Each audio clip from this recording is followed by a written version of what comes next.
Keluaran pasal 32. Anak lembu emas. Ketika bangsa itu melihat bahwa Musa mengundur-undurkan turun dari gunung itu, maka berkumpullah mereka mengerumuni Harun dan berkata kepadanya, "Mari buatlah untuk kami Allah yang akan berjalan di depan kami, sebab Musa ini orang yang telah memimpin kami keluar dari tanah Mesir. Kami tidak tahu apa yang telah terjadi dengan dia." Lalu berkatalah Harun kepada mereka, "Tanggalkanlah anting-anting emas yang ada pada telinga istrimu, anakmu laki-laki dan perempuan, dan bawalah semuanya kepadaku." Lalu seluruh bangsa itu menanggalkan anting-anting emas yang ada pada telinga mereka dan membawanya kepada Harun. Diterimanya itu dari tangan mereka, dibentuknya dengan pahat, dan dibuatnyalah daripadanya anak lembu tuangan. Kemudian berkatalah mereka, "Hai Israel, inilah Allahmu yang telah menuntun engkau keluar dari tanah Mesir." Ketika Harun melihat itu, didirikannya mezbah di depan anak lembu itu. Berserulah Harun katanya, "Besok hari raya bagi Tuhan." Dan keesokan harinya, pagi-pagi, maka mereka mempersembahkan kurban bakaran dan kurban keselamatan. Sesudah itu duduklah bangsa itu untuk makan dan minum. Kemudian bangunlah mereka dan bersukaria. Berfirmanlah Tuhan kepada Musa, "Pergilah, turunlah, sebab bangsamu yang kau pimpin keluar dari tanah Mesir telah rusak lakunya." Segera juga mereka menyimpang dari jalan yang kuperintahkan kepada mereka. Mereka telah membuat anak lembu tuangan, dan kepadanya mereka sujud menyembah dan mempersembahkan kurban sambil berkata, "Hai Israel, inilah Allahmu yang telah menuntun engkau keluar dari tanah Mesir." Lagi firman Tuhan kepada Musa, "Telah kulihat bangsa ini, dan sesungguhnya mereka adalah suatu bangsa yang tegar tengkuk. Oleh sebab itu, biarkanlah aku, supaya murkaku bangkit terhadap mereka, dan aku akan membinasakan mereka. Tetapi engkau akan kubuat menjadi bangsa yang besar." Lalu Musa mencoba melunakkan hati Tuhan Allahnya dengan berkata, "Mengapakah Tuhan murkamu bangkit terhadap umatmu yang telah kau bawa keluar dari tanah Mesir dengan kekuatan yang besar dan dengan tangan yang kuat?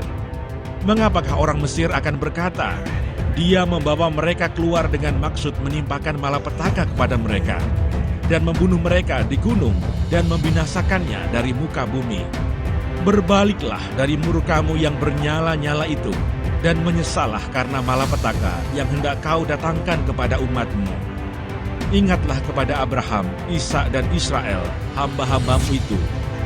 Sebab kepada mereka engkau telah bersumpah demi dirimu sendiri dengan berfirman kepada mereka, 'Aku akan membuat keturunanmu sebanyak bintang di langit, dan seluruh negeri yang telah kujanjikan ini akan kuberikan kepada keturunanmu, supaya dimilikinya untuk selama-lamanya.'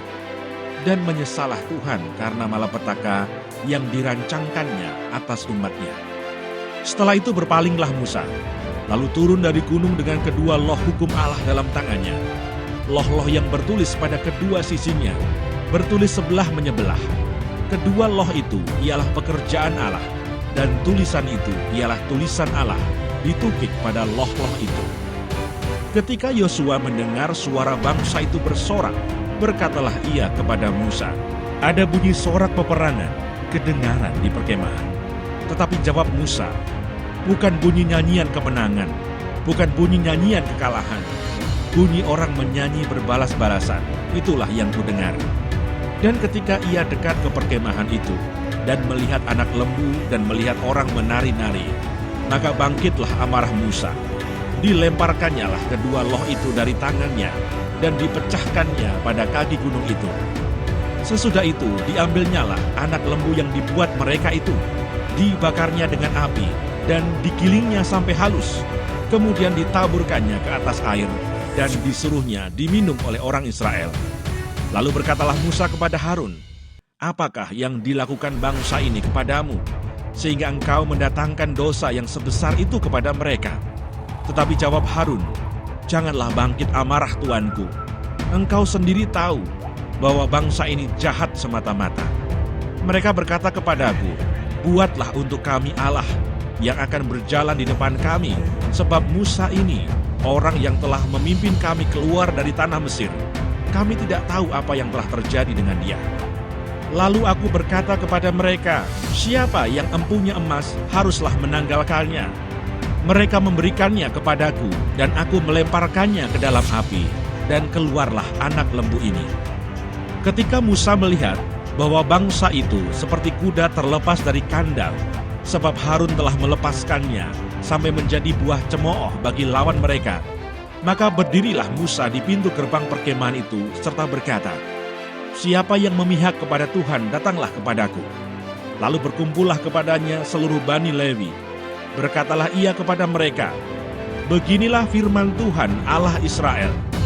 Baiklah kamu masing-masing mengikatkan pedangnya pada pinggangnya, dan berjalanlah kian kemari melalui perkemahan itu, dari pintu gerbang ke pintu gerbang. Dan biarlah masing-masing membunuh saudaranya dan temannya dan tetangganya."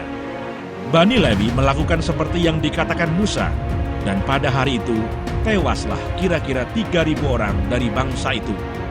Kemudian berkatalah Musa, "Baktikanlah dirimu mulai hari ini kepada Tuhan, masing-masing dengan membayarkan jiwa anaknya laki-laki dan saudaranya, yakni supaya kamu diberi berkat pada hari ini." Keesokan harinya berkatalah Musa kepada bangsa itu, "Kamu ini telah berbuat dosa besar, tetapi sekarang aku akan naik menghadap Tuhan. Mungkin aku akan dapat mengadakan pendamaian karena dosamu itu." Lalu kembalilah Musa menghadap Tuhan dan berkata, Bangsa ini telah berbuat dosa besar, sebab mereka telah membuat Allah emas bagi mereka. Tetapi sekarang, kiranya engkau mengampuni dosa mereka itu, dan jika tidak, hapuskanlah kiranya namaku dari dalam kitab yang telah kau tulis." Tetapi Tuhan berfirman kepada Musa, "Siapa yang berdosa kepadaku, nama orang itulah yang akan kuhapuskan dari dalam kitabku. Tetapi pergilah sekarang, tuntunlah bangsa itu ke tempat yang telah kusebutkan kepadamu. Akan berjalan malaikatku di depanmu. Tetapi pada hari pembalasanku itu, aku akan membalaskan dosa mereka kepada mereka." Demikianlah Tuhan menulahi bangsa itu, karena mereka telah menyuruh membuat anak lembu buatan Harun itu. Keluaran pasal 33. Musa meminta penyertaan Tuhan di gurun. Berfirmanlah Tuhan kepada Musa, "Pergilah, berjalanlah dari sini, engkau dan bangsa itu yang telah kau pimpin keluar dari tanah Mesir, ke negeri yang telah kujanjikan dengan sumpah kepada Abraham, Isa, dan Yakub. Demikian, kepada keturunanmu lah akan kuberikan negeri itu. Aku akan mengutus seorang malaikat berjalan di depanmu, dan akan menghalau orang Kanaan, orang Amori, orang Het, orang Feris, orang Hewi, dan orang Yebus, yakni ke suatu negeri yang berlimpah-limpah susu dan madu. Sebab aku tidak akan berjalan di tengah-tengahmu, karena engkau ini bangsa yang tegar tengkuk, supaya aku jangan membinasakan engkau di jalan." Ketika bangsa itu mendengar ancaman yang mengerikan ini, berkabunglah mereka, dan seorang pun tidak ada yang memakai perhiasannya. Berfirmanlah Tuhan kepada Musa, "Katakanlah kepada orang Israel, kamu ini bangsa yang tegar tengkuk. Jika aku berjalan di tengah-tengahmu sesaat pun, tentulah aku akan membinasakan kamu. Oleh sebab itu, tanggalkanlah perhiasanmu, maka aku akan melihat apa yang akan kulakukan kepadamu." Demikianlah orang Israel tidak memakai perhiasan-perhiasan lagi sejak dari Gunung Horeb. Sesudah itu Musa mengambil kemah dan membentangkannya di luar perkemahan, jauh dari perkemahan, dan menamainya Kemah Pertemuan. Setiap orang yang mencari Tuhan, keluarlah ia pergi ke kemah pertemuan yang di luar perkemahan. Apabila Musa keluar pergi ke kemah itu, bangunlah seluruh bangsa itu dan berdirilah mereka, masing-masing di pintu kemahnya, dan mereka mengikuti Musa dengan matanya sampai ia masuk ke dalam kemah. Apabila Musa masuk ke dalam kemah itu, turunlah tiang awan dan berhenti di pintu kemah, dan berbicaralah Tuhan dengan Musa di sana. Setelah seluruh bangsa itu melihat bahwa tiang awan berhenti di pintu kemah, maka mereka bangun dan sujud menyembah, masing-masing di pintu kemahnya. Dan Tuhan berbicara kepada Musa dengan berhadapan muka, seperti seorang berbicara kepada temannya. Kemudian kembalilah ia ke perkemahan. Tetapi abdinya, Yosua bin Nun, seorang yang masih muda, tidaklah meninggalkan kemah itu. Lalu berkatalah Musa kepada Tuhan, "Memang engkau berfirman kepadaku, suruhlah bangsa ini berangkat. Tetapi engkau tidak memberitahukan kepadaku, siapa yang akan kau utus bersama-sama dengan aku. Namun demikian engkau berfirman, aku mengenal namamu, dan juga engkau mendapat kasih karunia di hadapanku. Maka sekarang jika aku kiranya mendapat kasih karunia di hadapanmu, beritahukanlah kiranya jalanmu kepadaku, sehingga aku mengenal engkau, supaya aku tetap mendapat kasih karunia di hadapanmu. Ingatlah bahwa bangsa ini umatmu." Lalu ia berfirman, "Aku sendiri hendak membimbing engkau dan memberikan ketenteraman kepadamu." Berkatalah Musa kepadanya, "Jika engkau sendiri tidak membimbing kami, janganlah suruh kami berangkat dari sini. Dari manakah gerangan akan diketahui bahwa aku telah mendapat kasih karunia di hadapanmu, yakni aku dengan umatmu ini? Bukankah karena engkau berjalan bersama-sama dengan kami, sehingga kami, aku dengan umatmu ini, dibedakan dari segala bangsa yang ada di muka bumi ini?" Berfirmanlah Tuhan kepada Musa, "Juga hal yang telah kau katakan ini akan kulakukan, karena engkau telah mendapat kasih karunia di hadapanku, dan aku mengenal engkau." Tetapi jawabnya, "Perlihatkanlah kiranya kemuliaanmu kepadaku." Tetapi firman-Nya, "Aku akan melewatkan segenap kegemilanganku dari depanmu, dan menyerukan nama Tuhan di depanmu. Aku akan memberi kasih karunia kepada siapa yang kuberi kasih karunia, dan mengasihani siapa yang kukasihani." Lagi firman-Nya, "Engkau tidak tahan memandang wajahku, sebab tidak ada orang yang memandang aku dapat hidup." Berfirmanlah Tuhan, "Ada suatu tempat dekatku, di mana engkau dapat berdiri di atas gunung batu. Apabila kemuliaanku lewat, maka aku akan menempatkan engkau dalam lekuk gunung itu, dan aku akan menudungi engkau dengan tanganku, sampai aku berjalan lewat. Kemudian aku akan menarik tanganku, dan engkau akan melihat belakangku, tetapi wajahku tidak akan kelihatan."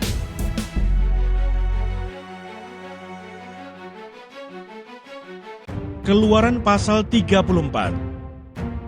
Dua loh batu yang baru. Berfirmanlah Tuhan kepada Musa, "Pahatlah dua loh batu sama dengan yang mula-mula.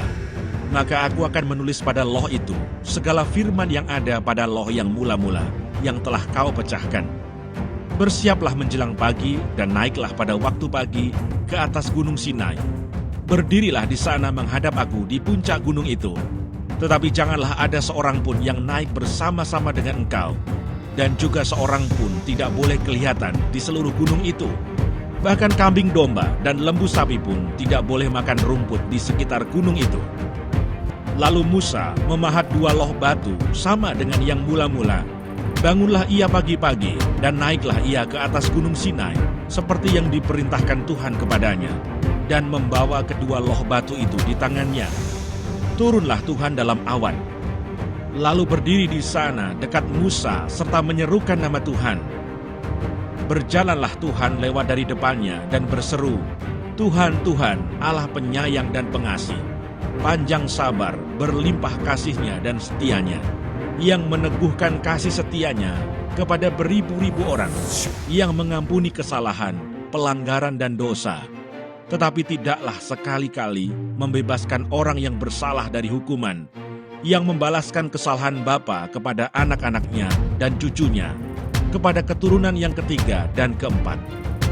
Segeralah Musa berlutut ke tanah, lalu sujud menyembah serta berkata, "Jika aku telah mendapat kasih karunia di hadapan-Mu, ya Tuhan, berjalanlah kiranya Tuhan di tengah-tengah kami, sekalipun bangsa ini suatu bangsa yang tegar tengkuk.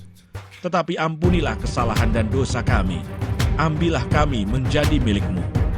Firman-Nya, "Sungguh, aku mengadakan suatu perjanjian di depan seluruh bangsamu ini, akan kulakukan perbuatan-perbuatan yang ajaib, seperti yang belum pernah dijadikan di seluruh bumi di antara segala bangsa. Seluruh bangsa yang di tengah-tengahnya engkau diam akan melihat perbuatan Tuhan, sebab apa yang akan kulakukan dengan engkau sungguh-sungguh dahsyat. Tetapi engkau berpeganglah pada yang kuperintahkan kepadamu pada hari ini.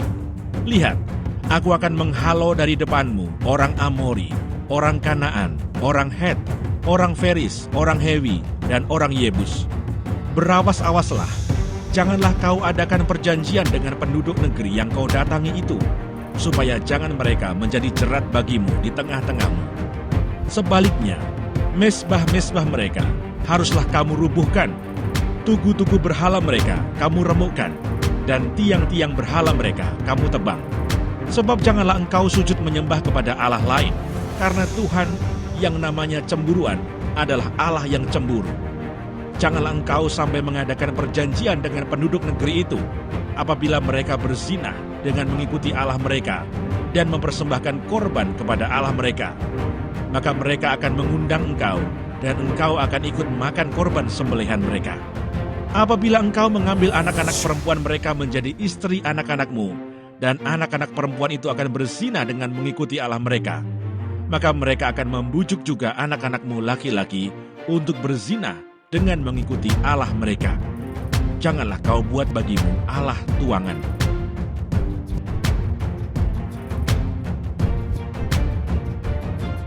Hari raya roti tidak beragi haruslah kau pelihara. 7 hari lamanya engkau harus makan roti yang tidak beragi, seperti yang kuperintahkan kepadamu pada waktu yang ditetapkan dalam bulan Abib. Sebab dalam bulan Abib itulah engkau keluar dari Mesir. Segala apa yang lahir terdahulu dari kandungan, akulah yang empunya. Juga segala ternakmu yang jantan, anak yang lahir terdahulu dari lembu atau domba. Tetapi anak yang lahir terdahulu dari keledai, haruslah kau tebus dengan seekor domba. Jika tidak kau tebus, haruslah kau patahkan batang lehernya. Setiap yang sulung dari antara anak-anakmu, haruslah kau tebus. Dan janganlah orang menghadap ke hadiratku dengan tangan hampa. 6 harilah lamanya engkau bekerja, tetapi pada hari yang ke-7 haruslah engkau berhenti. Dan dalam musim membajak dan musim menuai, haruslah engkau memelihara hari perhentian juga. Hari raya 7 minggu, yakni hari raya buah bungaran dari penuaian gandum, haruslah kau rayakan. Juga hari raya pengumpulan hasil pada pergantian tahun. 3 kali setahun, segala orangmu yang laki-laki harus menghadap ke hadirat Tuhanmu, Tuhan Allah Israel. Sebab aku akan menghalau bangsa-bangsa dari depanmu dan meluaskan daerahmu, dan tiada seorang pun yang akan mengingini negerimu, apabila engkau pergi untuk menghadap ke hadirat Tuhan Allahmu 3 kali setahun. Janganlah darah kurban sembelihan yang kepadaku kau persembahkan beserta sesuatu yang beragi, dan janganlah ada dari kurban sembelihan pada hari raya Paskah bermalam sampai pagi. Yang terbaik dari buah bungaran hasil tanahmu haruslah kau bawa ke dalam rumah Tuhan Allahmu. Janganlah engkau masak anak kambing dalam susu induknya.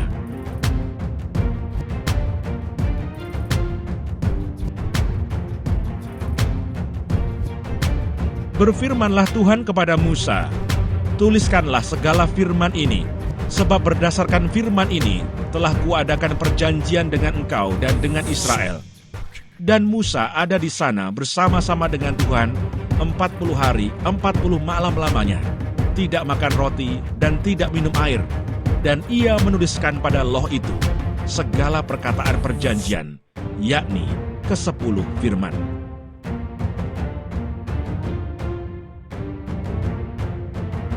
Ketika Musa turun dari gunung Sinai, kedua loh hukum Allah ada di tangan Musa ketika ia turun dari gunung itu. Tidaklah ia tahu bahwa kulit mukanya bercahaya oleh karena ia telah berbicara dengan Tuhan. Ketika Harun dan segala orang Israel melihat Musa, tampak kulit mukanya bercahaya, maka takutlah mereka mendekati dia. Tetapi Musa memanggil mereka, maka Harun dan segala pemimpin jemaah itu berbalik kepadanya, dan Musa berbicara kepada mereka.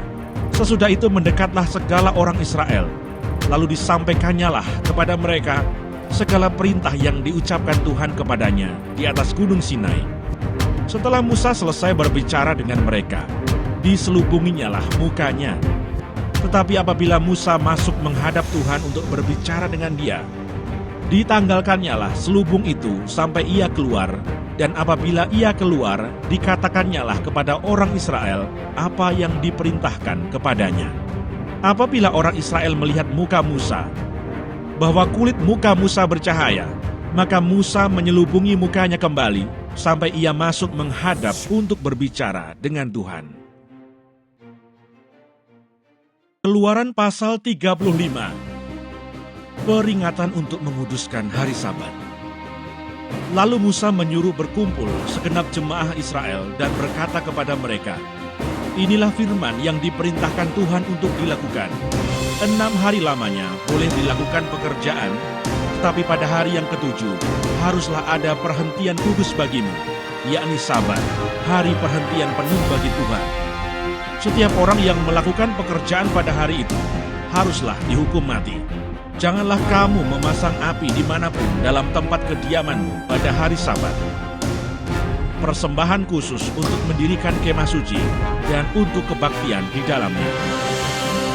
Berkatalah Musa kepada segenap jemaah Israel, "Inilah firman yang diperintahkan Tuhan, bunyinya, ambillah bagi Tuhan persembahan khusus dari barang kepunyaanmu. Setiap orang yang terdorong hatinya harus membawanya sebagai persembahan khusus kepada Tuhan, emas, perak, tembaga, kain ungu tua, kain ungu muda, kain kirmisi, lenan halus, bulu kambing, kulit domba jantan yang diwarnai merah, kulit-kulit lumba-lumba, kayu penaga, minyak untuk penerangan, rempah-rempah untuk minyak urapan, dan untuk ukupan dari wangi-wangian, permata krisopras, dan permata tatahan untuk baju efod, dan untuk tutup dada. Segala orang yang ahli di antara kamu haruslah datang untuk membuat segala yang diperintahkan Tuhan, yakni kemah suci, atap kemahnya dan tudungnya, kaitannya dan papannya, kayu lintangnya, tiangnya dan alasnya, tabut dengan kayu pengusungnya, tutup pendamaian dan tabir penudung, meja dengan kayu pengusungnya, segala perkakasnya dan roti sajian, kandil untuk penerangan dengan perkakasnya, lampunya dan minyak untuk penerangan, mesbah pembakaran ukupan dengan kayu pengusungnya, minyak urapan dan ukupan dari wangi-wangian, tirai pintu untuk pintu kemah suci, mesbah korban bakaran dengan kisi-kisi tembaganya, kayu pengusungnya dan segala perkakasnya, bejana pembasuhan dengan alasnya, layar pelataran, tiangnya, alasnya, dan tirai pintu gerbang pelataran itu, patok kemah suci dan patok pelataran dan talinya, pakaian jabatan untuk menyelenggarakan kebaktian di tempat kudus, dan pakaian kudus bagi Imam Harun, dan pakaian anak-anaknya untuk memegang jabatan imam. Lalu pergilah segenap jemaah Israel dari depan Musa. Sesudah itu datanglah setiap orang yang tergerak hatinya, setiap orang yang terdorong jiwanya, membawa persembahan khusus kepada Tuhan, untuk pekerjaan melengkapi kemah pertemuan, dan untuk segala ibadah di dalamnya, dan untuk pakaian kudus itu. Maka datanglah mereka, baik laki-laki maupun perempuan, setiap orang yang terdorong hatinya dengan membawa anting-anting hidung, anting-anting telinga, cincin meterai, dan kerongsang, segala macam barang emas. Demikian juga setiap orang yang mempersembahkan persembahan unjukan dari emas bagi Tuhan. Juga setiap orang yang mempunyai kain ungu tua, kain ungu muda, kain kirmisi, lenan halus, bulu kambing, kulit domba jantan yang diwarnai merah, dan kulit lumba-lumba datang membawanya. Setiap orang yang hendak mempersembahkan persembahan khusus dari perak atau tembaga, membawa persembahan khusus yang kepada Tuhan itu.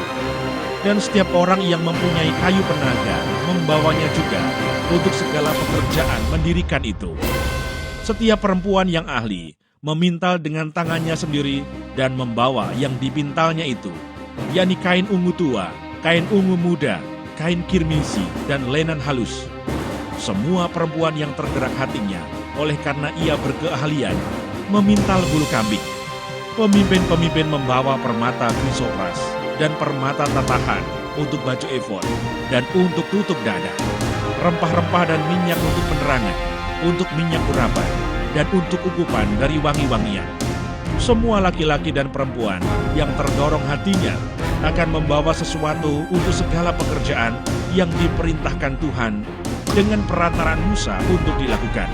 Mereka itu, yakni orang Israel, membawanya sebagai pemberian sukarela bagi Tuhan. Pengangkatan Besaleel dan Aholiab. Berkatalah Musa kepada orang Israel, "Lihatlah, Tuhan telah menunjuk Besaleel bin Uri bin Hur dari suku Yehuda, dan telah memenuhinya dengan roh Allah, dengan keahlian, pengertian, dan pengetahuan dalam segala macam pekerjaan, yakni untuk membuat berbagai rancangan supaya dikerjakan dari emas, perak, dan tembaga, untuk mengasah batu permata supaya ditata, untuk mengukir kayu, dan untuk bekerja dalam segala macam pekerjaan yang dirancang itu." Dan Tuhan menanam dalam hatinya dan dalam hati Aholiab bin Ahisamah dari suku Dan kepandaian untuk mengajar. Ia telah memenuhi mereka dengan keahlian untuk membuat segala macam pekerjaan seorang tukang, pekerjaan seorang ahli, pekerjaan seorang yang membuat tenunan yang berwarna-warna dari kain ungu tua, kain ungu muda, kain kirmisi, dan lenan halus, dan pekerjaan seorang tukang tenun, yakni sebagai pelaksana segala macam pekerjaan dan perancang segala sesuatu. Keluaran pasal 37. Membuat tabut perjanjian. Besaleel membuat tabut itu dari kayu penaga, 2,5 hasta panjangnya, 1,5 hasta lebarnya, dan 1,5 hasta tingginya. Disalutnyalah itu dengan emas murni, dari dalam dan dari luar, dan dibuatnyalah bingkai emas sekelilingnya.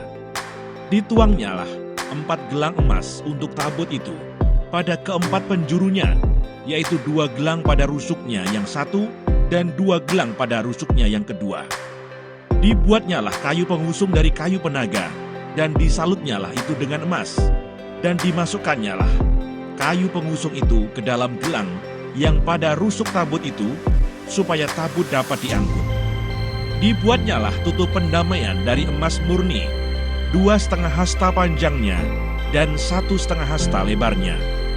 Dibuatnyalah 2 kerup dari emas tempaan dibuatnya itu pada kedua ujung tutup pendamaian itu, 1 kerup pada ujung sebelah sini, dan 1 kerup pada ujung sebelah sana. Seiras dengan tutup pendamaian itu, dibuatnya kerup itu pada kedua ujungnya. Kerup-kerup itu mengembangkan kedua sayapnya ke atas. Sayap-sayapnya menudungi tutup pendamaian itu, dan mukanya menghadap kepada masing-masing. Kepada tutup pendamaian itulah menghadap muka kerup-kerup itu. Membuat meja roti sajian.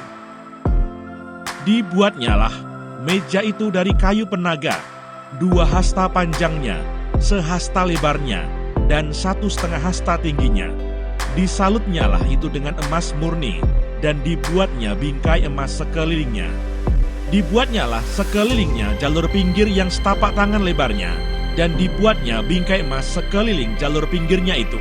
Dituangnyalah untuk meja itu 4 gelang emas, dan dipasangnyalah gelang-gelang itu di keempat penjurunya pada keempat kakinya. Dekat ke jalur pinggirnya lah gelang itu, yakni tempat memasukkan kayu pengusung, supaya meja itu dapat diangkut. Dibuatnyalah kayu pengusung itu dari kayu penaga, dan disalutnya dengan emas, yaitu supaya meja itu dapat diangkut. Dan dibuatnyalah perkakas yang di atas meja itu, yakni pinggannya, cawannya, piala, dan kendinya, yang dipakai untuk persembahan curahan, semuanya dari emas murni. Membuat kandil. Dibuatnyalah kandil itu dari emas murni, dari emas tempaan dibuatnya kandil itu, baik kakinya, baik batangnya, kelopaknya, dengan tombolnya dan kembangnya, dibuat seiras dengan kandil itu. Ada 6 cabang timbul dari sisinya, 3 cabang kandil itu dari sisi yang satu, dan 3 cabang dari sisi yang lain. 3 kelopak yang berupa bunga badam pada cabang yang satu, dengan tombol dan kembangnya, dan 3 kelopak yang serupa pada cabang yang lain, dengan tombol dan kembangnya. Demikian juga dibuat ke-6 cabang yang timbul dari kandil itu. Pada kandil itu sendiri ada 4 kelopak berupa bunga badam dengan tombolnya dan kembangnya. Juga ada 1 tombol di bawah sepasang cabang yang pertama yang timbul dari kandil itu, dan 1 tombol di bawah yang kedua, dan 1 tombol di bawah yang ketiga. Demikianlah juga dibuat ke-6 cabang yang timbul dari situ. Tombol dan cabang itu timbul dari kandil itu, dan semuanya itu dibuat dari sepotong emas tempaan yang murni. Dibuatnyalah pada kandil itu 7 lampu dengan sepitnya dan penadahnya dari emas murni. Dari 1 talenta emas murni, dibuatnyalah kandil itu dengan segala perkakasnya. Membuat mezbah pembakaran ukupan.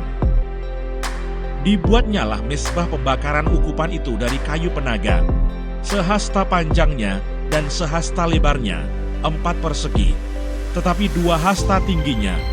Tanduk-tanduknya seiras dengan mezbah itu. Disalutnyalah itu dengan emas murni, bidang atasnya dan bidang-bidang sisinya sekelilingnya, serta tanduk-tanduknya. Dibuatnyalah bingkai emas sekelilingnya. Dibuatnyalah 2 gelang emas untuk mezbah itu di bawah bingkainya, pada kedua rusuknya, pada kedua bidang sisinya, sebagai tempat memasukkan kayu pengusung, supaya dengan itu mezbah dapat diangkut. Dan dibuatnyalah kayu pengusung itu dari kayu penaga, dan disalutnya dengan emas. Membuat minyak urapan dan ukupan dari wangi-wangian. Dan dibuatnyalah minyak urapan yang kudus itu dan ukupan murni dari wangi-wangian, seperti buatan seorang tukang campur rempah-rempah.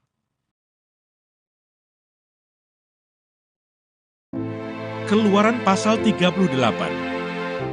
Membuat mezbah korban bakaran. Dibuatnyalah mezbah korban bakaran itu dari kayu penaga, 5 hasta panjangnya dan 5 hasta lebarnya, 4 persegi, tetapi 3 hasta tingginya.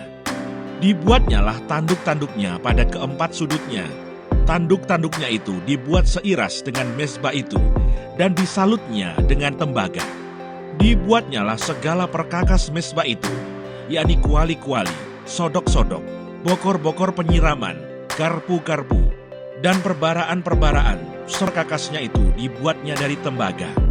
Dibuatnyalah untuk mezbah itu kisi-kisi, yakni jala-jala tembaga di bawah jalur, mulai dari sebelah bawah sampai setengah tingginya. Dituangnyalah 4 gelang pada keempat ujung kisi-kisi tembaga itu, yakni tempat memasukkan kayu pengusung.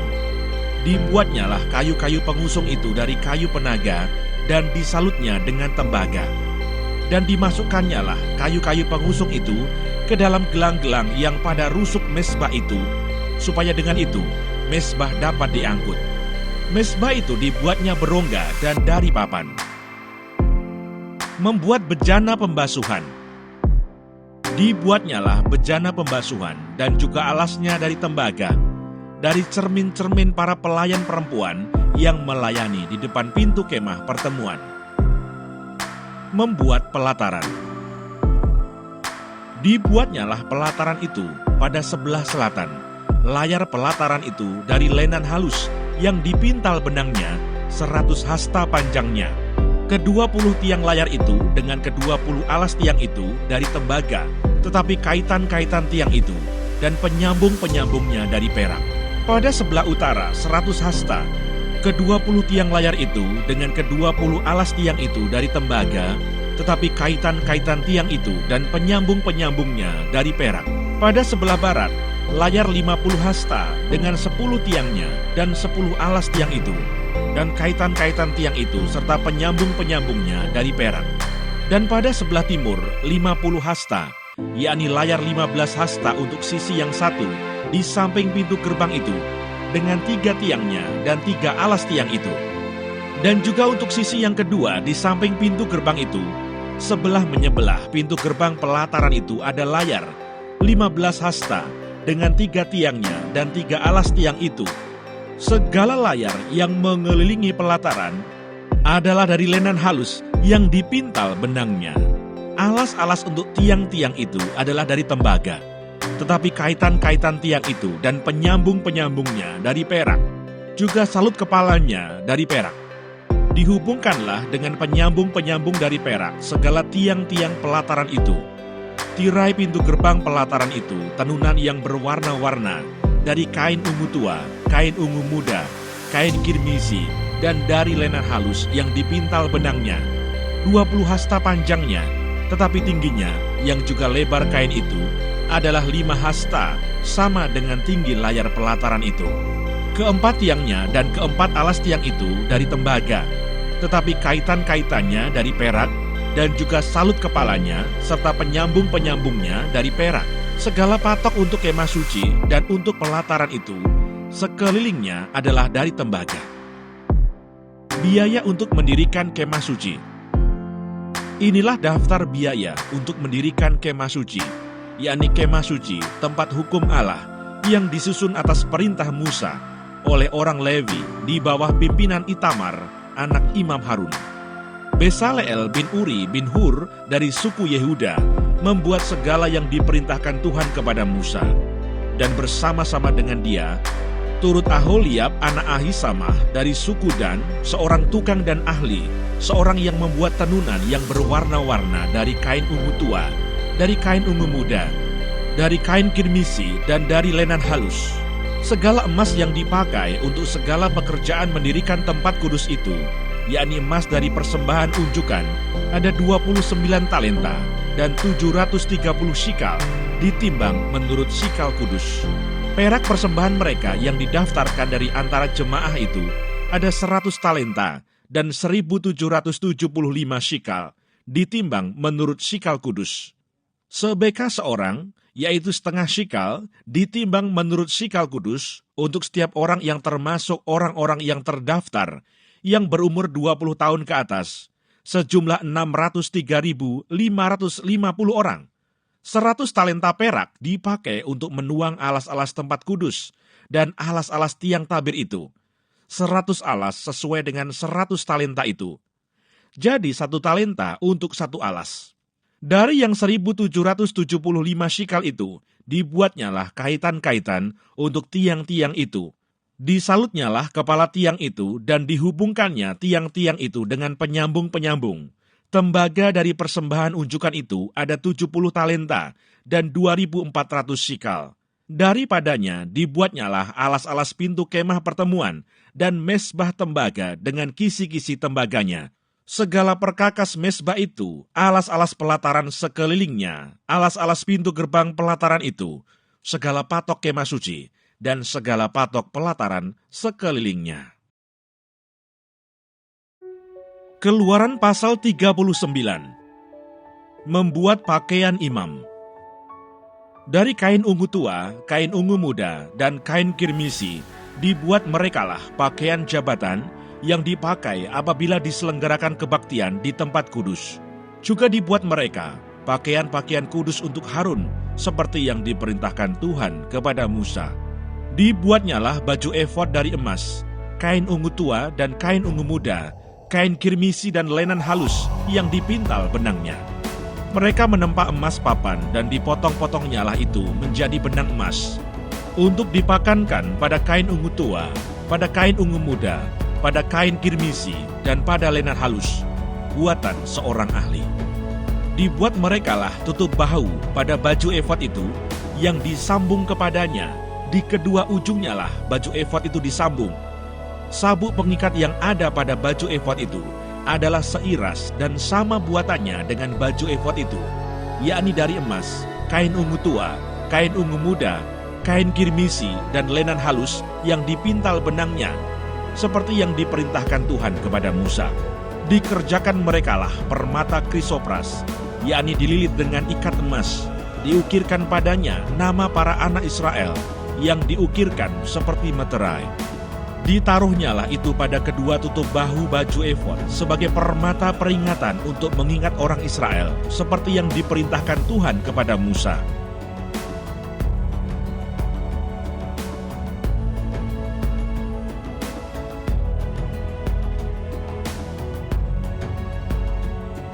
Dibuatnyalah tutup dada, buatan seorang ahli. Buatannya sama dengan baju efod, yakni dari emas, kain ungu tua, kain ungu muda, kain kirmisi, dan lenan halus yang dipintal benangnya. 4 persegi dibuatnya itu, lipat 2 dibuat mereka tutup dada itu, sejengkal panjangnya dan sejengkal lebarnya. Ditatah merekalah itu dengan 4 jajar permata, permata yaspis merah, krisolat, malakit, Itulah jajar yang pertama. Jajar yang kedua, permata batu darah, lasurit, yaspis hijau. Jajar yang ketiga, permata ambar, akik, kecubung. Jajar yang keempat, permata pirus, krisopras, dan nefrit. Dililit dengan ikat emas, demikianlah permata-permata itu dalam tatahannya. Sesuai dengan nama para anak Israel, permata itu adalah 12 banyaknya, dan pada tiap-tiap permata ada diukirkan seperti meterai, nama salah satu suku dari yang 12 itu. Juga dibuat merekalah untuk tutup dada itu untai berpilin, yang buatannya sebagai tali berjalin dari emas murni. Dibuat merekalah 2 ikat emas dan 2 gelang emas, dan kedua gelang itu dipasang pada kedua ujung tutup dada. Dipasang merekalah kedua untai emas yang berjalin itu pada kedua gelang itu di ujung tutup dada.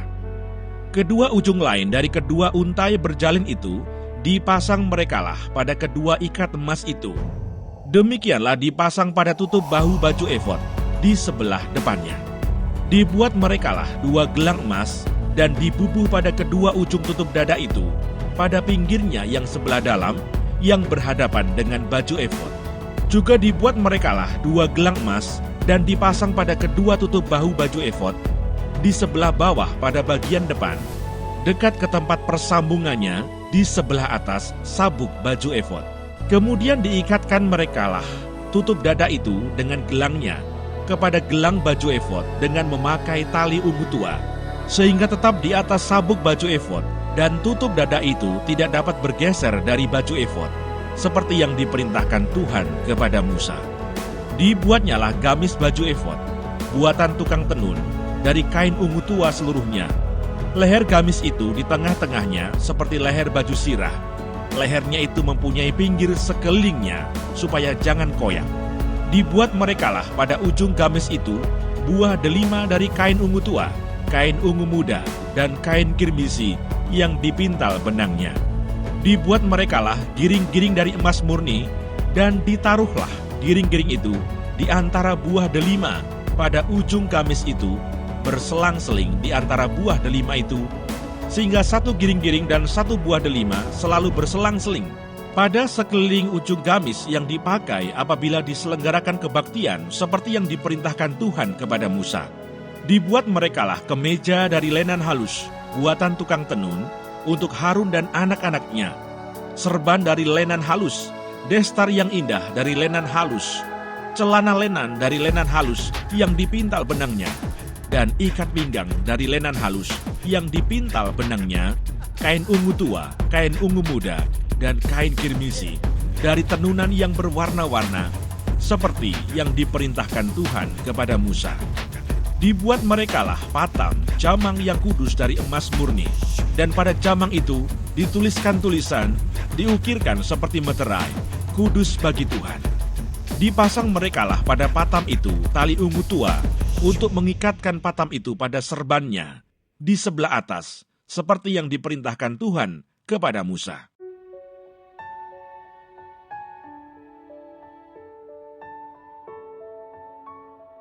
Pekerjaan itu diterima baik oleh Musa. Demikianlah diselesaikan segala pekerjaan melengkapi kemah suci, yakni kemah pertemuan itu. Orang Israel telah melakukannya tepat seperti yang diperintahkan Tuhan kepada Musa. Demikianlah mereka melakukannya. Dibawa merekalah kemah suci itu kepada Musa, yakni kemah dengan segala perabotannya, kaitannya, papannya, kayu lintangnya, tiangnya, dan alasnya. Tudung dari kulit domba jantan yang diwarnai merah, tudung dari kulit lumba-lumba, tabir penudung, tabut hukum Allah dengan kayu-kayu pengusungnya, dan tutup pendamaian. Meja segala perkakasnya dan roti sajian, kandil dari emas murni, lampu-lampunya, lampu yang harus teratur di atasnya, dan segala perkakasnya, minyak untuk penerangan, mesbah dari emas, minyak urapan, ukupan dari wangi-wangian, tirai pintu kemah, mesbah tembaga dengan kisi-kisi tembaganya, kayu-kayu pengusungnya dan segala perkakasnya, bejana pembasuhan dengan alasnya, layar pelataran, tiangnya dan alasnya, dan tirai untuk pintu gerbang pelataran, talinya dan patoknya, segala perkakas untuk pekerjaan mendirikan kemah suci, yakni kemah pertemuan itu. Pakaian jabatan yang dipakai apabila diselenggarakan kebaktian di tempat kudus. Pakaian kudus untuk Imam Harun dan pakaian anak-anaknya untuk memegang jabatan imam. Tepat seperti yang diperintahkan Tuhan kepada Musa, demikianlah dilakukan orang Israel segala pekerjaan melengkapi itu. Dan Musa melihat segala pekerjaan itu, dan sesungguhnya lah mereka telah melakukannya seperti yang diperintahkan Tuhan. Demikianlah mereka melakukannya. Lalu Musa memberkati mereka.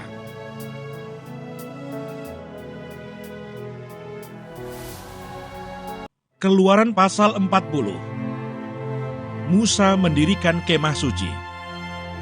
Berfirmanlah Tuhan kepada Musa, pada hari yang pertama dari bulan yang pertama, haruslah engkau mendirikan kemah suci, yakni kemah pertemuan itu. Kau tempatkanlah di dalamnya tabut hukum, dan kau pasanglah tabir sebagai penudung di depan tabut itu.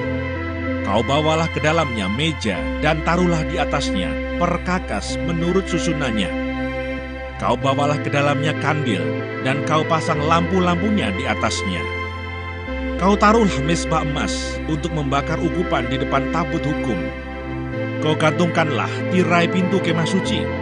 Kau taruhlah mezbah korban bakaran di depan pintu kemah suci, yakni kemah pertemuan itu.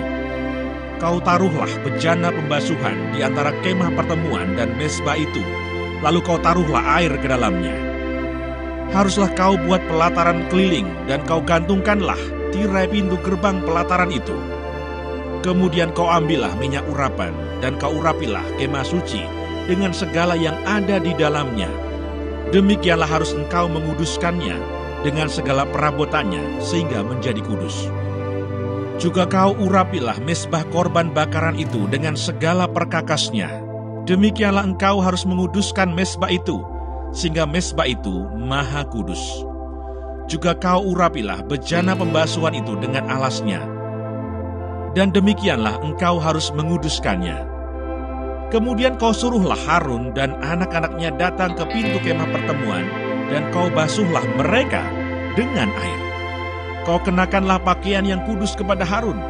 Kau urapi dan kau kuduskanlah dia, supaya ia memegang jabatan imam bagiku. Juga anak-anaknya, kau suruhlah mendekat, dan kau kenakanlah kemeja kepada mereka. Urapilah mereka seperti engkau mengurapi ayah mereka, supaya mereka memegang jabatan imam bagiku. Dan ini terjadi, supaya berdasarkan pengurapan itu, mereka memegang jabatan imam untuk selama-lamanya, turun-temurun. Dan Musa melakukan semuanya itu tepat seperti yang diperintahkan Tuhan kepadanya. Demikianlah dilakukannya.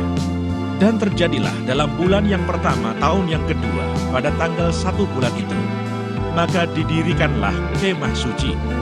Musa mendirikan kemah suci itu. Dipasangnyalah alas-alasnya, ditaruhnya papan-papannya, dipasangnya kayu-kayu lintangnya, dan didirikannya tiang-tiangnya. Dikembangkannyalah atap kemah yang menudungi kemah suci, dan diletakkannya tudung kemah di atasnya, seperti yang diperintahkan Tuhan kepada Musa. Diambilnyalah loh hukum Allah, dan ditaruhnya ke dalam tabut. Dikenakannyalah kayu pengusung pada tabut itu, dan diletakkannya tutup pendamaian di atas tabut itu. Dibawanyalah tabut itu ke dalam kemah suci, dikantungkannyalah tabir penudung, dan dipasangnya sebagai penudung di depan tabut hukum Allah, seperti yang diperintahkan Tuhan kepada Musa. Ditaruhnyalah meja di dalam kemah pertemuan, pada sisi kemah suci sebelah utara, di depan tabir itu.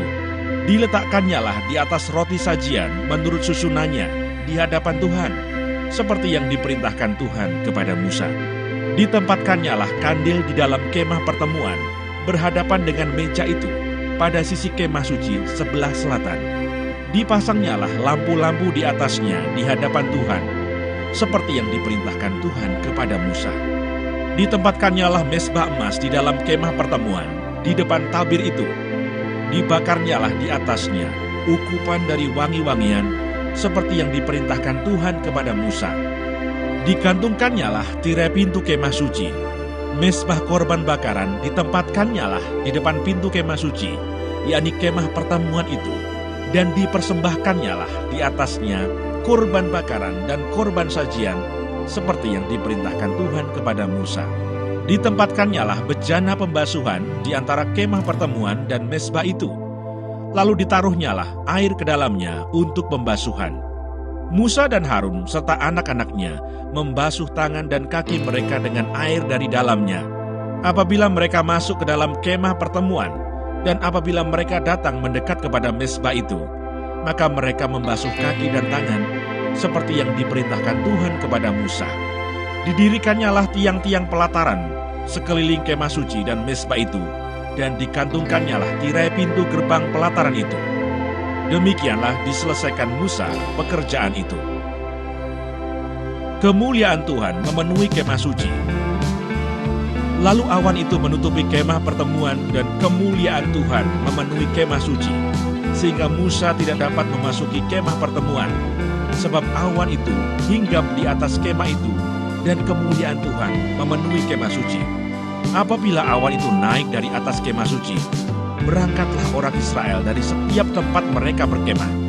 Tetapi jika awan itu tidak naik, maka mereka pun tidak berangkat sampai hari awan itu naik.